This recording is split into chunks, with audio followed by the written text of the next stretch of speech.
So this session is covering the AP Invoice Wizard for Oracle EBS. As you can see, a standard spreadsheet with all that functionality available to you when you use Excel, and that's the copy and paste, the ability to use macros, formulas, etc. So all that standard functionality is available for you to use whilst working through the AP invoice creation.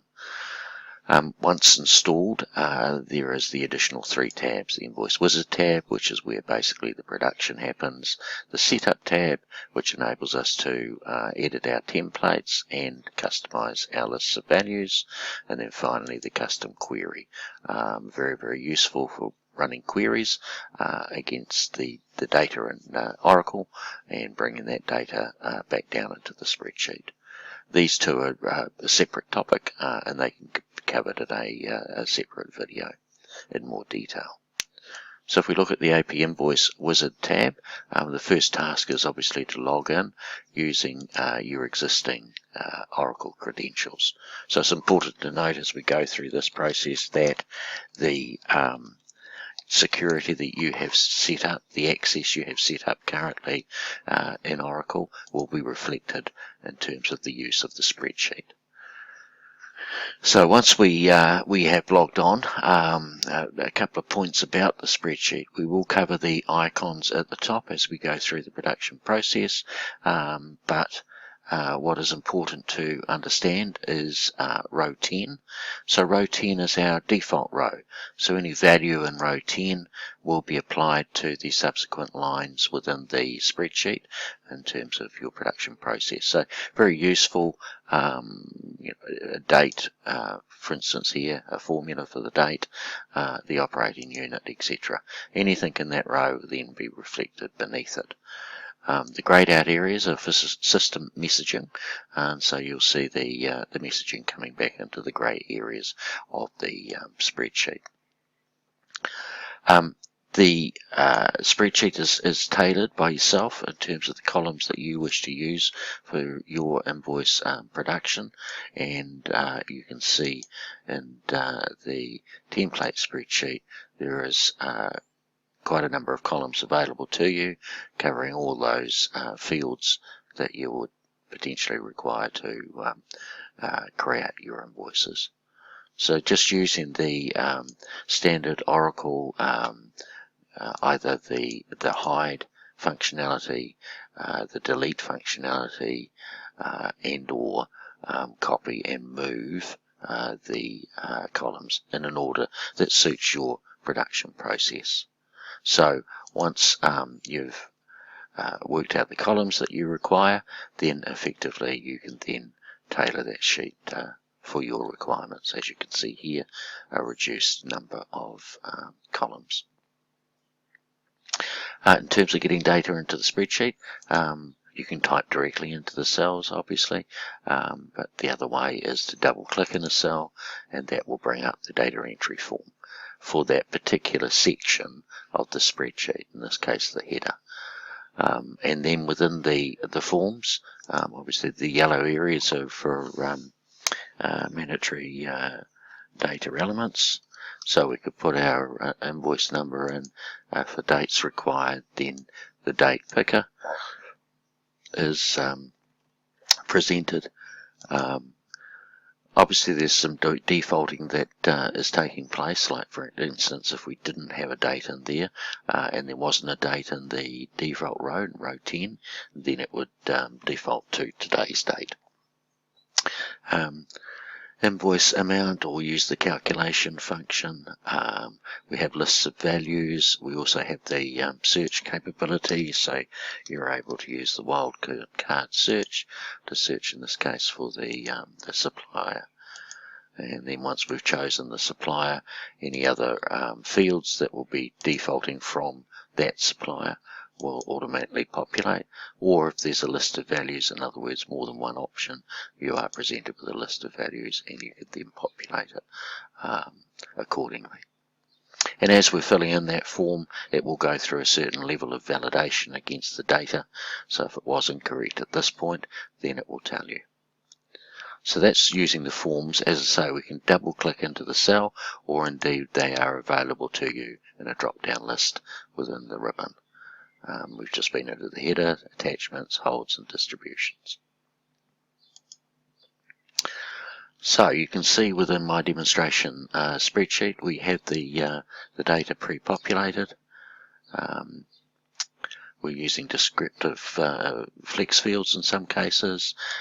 We have attachments, and we'll just bring the form up for attachments. So you have three choices: the file, the text or the URL, a drop down list of values in terms of the category, and then basically depending on your attachment, if it's a file, then you can attach the URL to the invoice.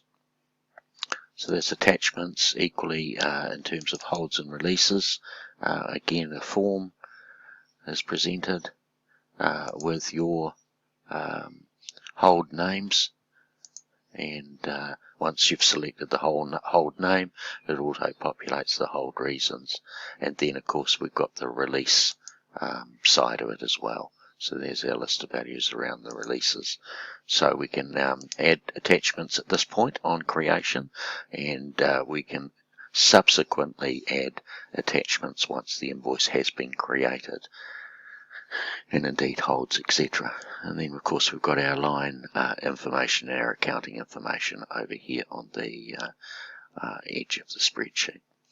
So essentially once the data's into the sheet, then we have the option of validating the data. So we could just validate it, and that's making sure the data is correct at this point in time. Or we can do that same validation process and the upload within the same pass. So we're going to go ahead and basically do the validation and upload, and we're going to upload all on the sheet as opposed to any selection. But if you did want to only select a number of invoices, then you can do this process on the selected only. So we'll go ahead and upload all.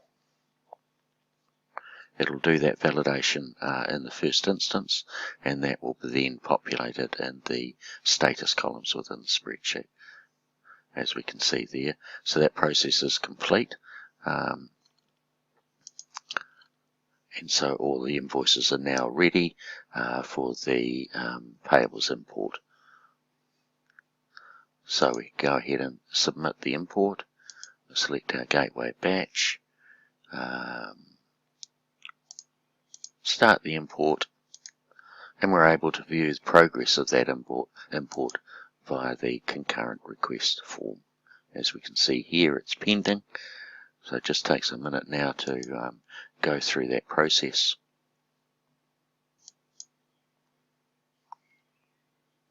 Now complete, and then we refresh the sheet. So this will refresh all invoices on the sheet, and it will give us the opportunity to load our attachments, holds and releases. So we can go ahead and do that.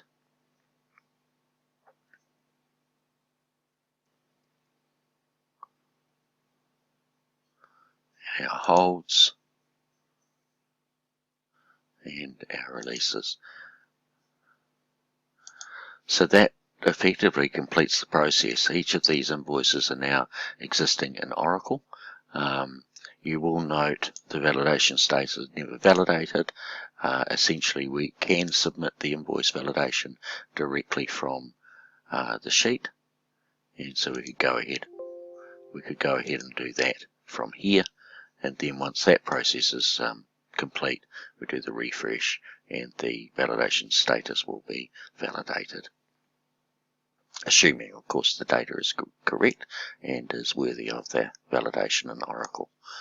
As you can see, we've got the statuses returned for our holds and attachments, and then of course all our accounting information is through. So that's the upload process. Now I'll just take you through the download process. So if we were to select an invoice that we've just processed, and we pop that into the appropriate column, we can now use the download, either the form or download directly into the sheet. So this gives you quite a wide range of criteria in which to base your download on. Equally, we can then download using the sheet data.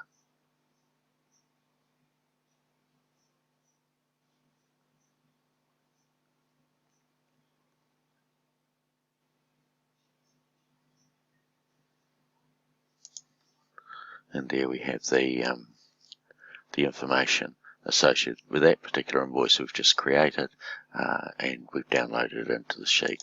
So it's quite useful in terms of the download capability, so we can bring invoices down for a certain supplier, for argument's sake, within a given date range, bring them back down into the spreadsheet, and if for some reason you need to put them on hold, then basically you could select them all and put them all on hold, or release, as the case may be. So it's quite useful in terms of getting data back down into the spreadsheet for further analysis or processing. An alternative method in getting data into the spreadsheet ready for processing is the bulk load capability. So where a supplier might provide you with a separate file, or indeed an Excel spreadsheet in this case, with the invoice detail, then you can quite simply copy the data and paste the data into a spreadsheet that you've tailored to match the columns of the bulk data that the supplier has sent through. So then from there we just paste the values directly into the spreadsheet, and then we can do our upload process. So I'll upload all, and so we'll go through the validation process and then get ready for the payables import. As we can see here, so we have our 38 invoices loaded in a matter of seconds, and we're ready for our submission of the payables import. And so we just go through and we select the batch, and then we can view our concurrent request.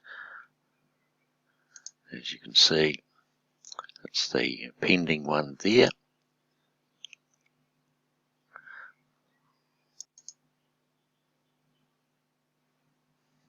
And once the process is completed, as it is now, we can do then the refresh process in terms of loading attachments, holds and releases.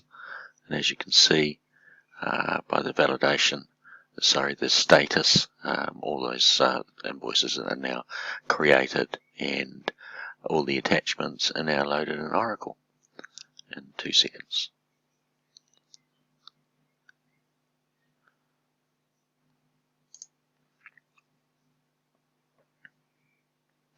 .38 attachments loaded. So there's the data, and just a reminder in terms of the default row 10, of popping values into there, which will then automatically populate the subsequent lines against the invoice or invoices. So that's the bulk loading of information into the AP Invoice Wizard.